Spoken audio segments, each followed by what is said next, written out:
పరిగి మండల కేంద్రంలోని గిరిజన బాలికల పాఠశాల మహాత్మా జ్యోతిరావు పులే బాలికల పాఠశాలను జిల్లా కలెక్టర్ ఆకస్మికంగా సందర్శించి తనిఖీ చేశారు. ఈ సందర్భంగా వంటగదిని విద్యార్థులకు అందించే బియ్యాన్ని పరిశీలించారు. వంట కోసం, త్రాగునీటి కోసం నాణ్యతను పరిశీలించేందుకు 12,000 H2S టెస్ట్ వైల్ కొనుగోలు చేయడం జరిగిందని తెలిపారు.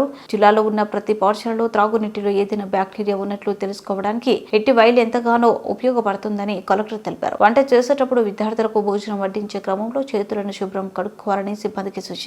వసతి గృహాలకు సరఫరా చేస్తున్న బియ్యం బాగులేనట్లయితే తిరిగి పంపించాలని కలెక్టర్ అధికారులకు ఆదేశించారు. విద్యార్థినులకు ఎలాంటి అసౌకర్యం కలగకుండా మౌలిక సదుపాయాలు కల్పిస్తూనే అన్ని జాగ్రత్తలు తీసుకోవాలని కలెక్టర్ అధికారులకు సూచించారు.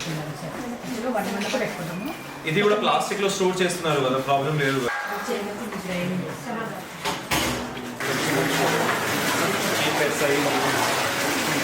సో మనము ఏం చేస్తున్నాము, ప్రతి స్కూల్లో ఈ బాటిల్ ఇవ్వడం జరిగింది. మన రూరల్ వాటర్ సప్లై దగ్గర ఉంటుంది, వైల్ అంటాము, H2S టెస్ట్ వైల్ అని.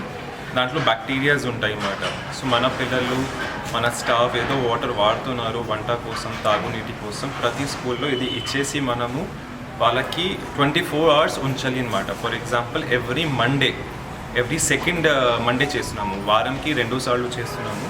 దీంట్లో వాటర్ ఉంచితే 24 hours తర్వాత ఒకవేళ అది నల్లగా మీన్స్ బ్లాక్ అయితే that water is not fit for consumption అనమాట, అంటే హ్యూమన్ కన్జంప్షన్ అనమాట. అలాగా మొత్తం బ్యాక్టీరియల్ టెస్ట్ చేసి అప్పుడు మనము వాడుతున్నాము అనమాట. సో ప్రతి జిల్లాలో వీ హ్యావ్ పర్చేస్ 12,000 వైల్స్. మనకి 1000 స్కూల్స్ ఉన్నాయి, ప్లస్ ఒక 100 రెసిడెన్షియల్ స్కూల్స్ కావచ్చు, KGBV హాస్టల్స్ కావచ్చు. సో ప్రతి వారికి ఇది ఇవ్వడం జరిగింది అనమాట. సో దీంతో ఏమవుతుంది, వాళ్ళు ప్రతి second Monday, first Monday and third Monday check చేసి వాటర్ ఎట్లా వస్తుంది, ఏముంది, ఒకవేళ వాళ్ళకి డౌట్ ఉంటే వాసన వస్తుంది వాటర్లో, సమ్ కంటామినేషన్ ఉంది, అప్పుడు కూడా చెక్ చేసి వాళ్ళు వాడుకోవచ్చు అనమాట.